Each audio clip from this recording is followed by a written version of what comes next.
My parents made me ignore the screams in the basement. I found out why. For as long as I could remember, I never saw my parents at night. I never got a bedtime story or even a simple goodnight kiss from them. Don't get me wrong, they weren't bad parents and they loved me dearly, but I always sensed they were kinda off, to say the least. Growing up as an only child, I mostly played by myself or basically begged my parents to play with me. I didn't have any friends or get any human interaction since I was homeschooled, and we barely left the house in general. We basically lived in isolation. Our nearest neighbors were about 30 minutes away from us. Even till this day, I don't know how my parents were able to afford the nice house we lived in. As I grew up, my parents made sure to drill this one rule into my head. Never open this door after 8:30. No matter what, this door stays locked and closed. My parents were very strict about this rule, especially my father, as my mother was more lenient with me when it came down to it. One incident I still remember clearly.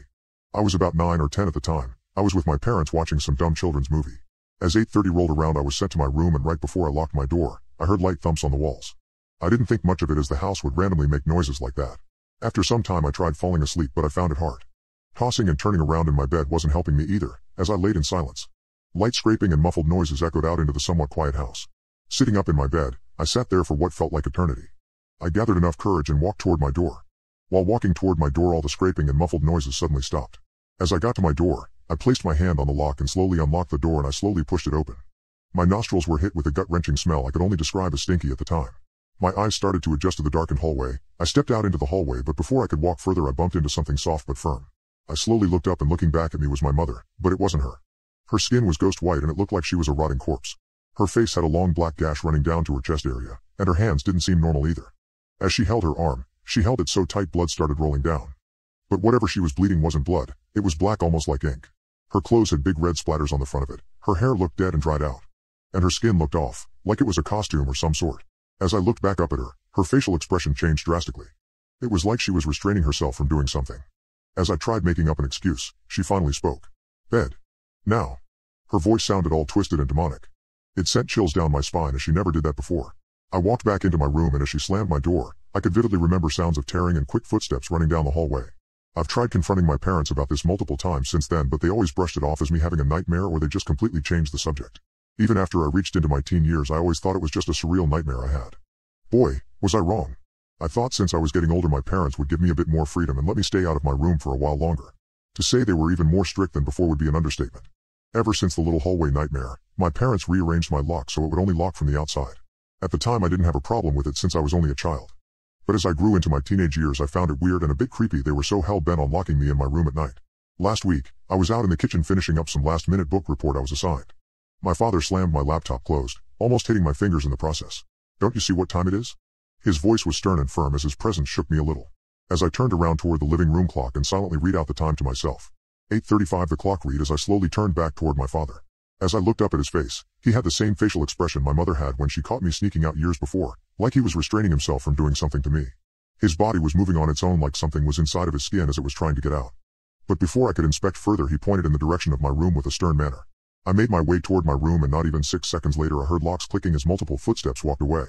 I've tried sneaking out of my room, but it proved no good as I tried pulling the door rattles of a chain bumped against my door. As I sat in the dark, I made my way toward my drawer and slowly grabbed a picklock I was saving. I never picklocked a door, so I stuck it in and moved it around for about 5 to 10 minutes. As I was about to give up, I heard a small click and slowly opened the door, but was stopped by the small chain. As I started picking the chain lock, I could hear faint screaming and the same scraping I've been hearing for nearly half my life coming from the living room area. As the chain lock clicked, I carefully sat it down and stepped out into the hallway. Slowly making my way toward the living, the screams became a bit clear. I peeked around the corner. Nothing was there. The living room was empty and quiet. As I came around the corner, I noticed a bright red door that was never there before. I slowly got closer to the door, and a chill shot down my spine as the air got heavy and thick. More screams came from behind the door, and the combo of curiosity and being scared got to me. I slowly crouched down and raised my eye toward the small keyhole, and what I saw sent chills down my spine. It was my parents. They were standing around a silver table. There were red and black liquid splattered all over the place. As I scanned the room, the muffled scream started again. I looked back at the table and saw a pair of feet covered in red liquid struggling and wiggling around. As my mother walked in front of the table, I almost threw up my dinner. My mother placed her hands on her face and ripped it completely off. A bony dark humanoid emerged from my mother's skin. The creature's arms were long and disoriented, and its hands were long and sharp. As my father removed his skin and revealed a taller humanoid with bigger teeth and claws. The sounds of scraping were them torturing people. The screams kept going, and the person struggled as the sight of my parents removing their skin scared him more. The creature walked slowly toward the man and placed one of its dark sharp claws over his mouth before stabbing him repeatedly. Being scared and confused, I stupidly backed up into a lamp, causing it to fall over and break. The thump stopped, and with thinking I ran back toward my room. Foolishly, I turned around and saw one of those things slowly walking after me. As I got to my room, I slammed it shut and placed my dresser in front of it. A voice came from behind the door as scraping came from the other side of my door. "Come out, honey, we aren't going to hurt you. We love you." A twisted demonic tone came from the other side.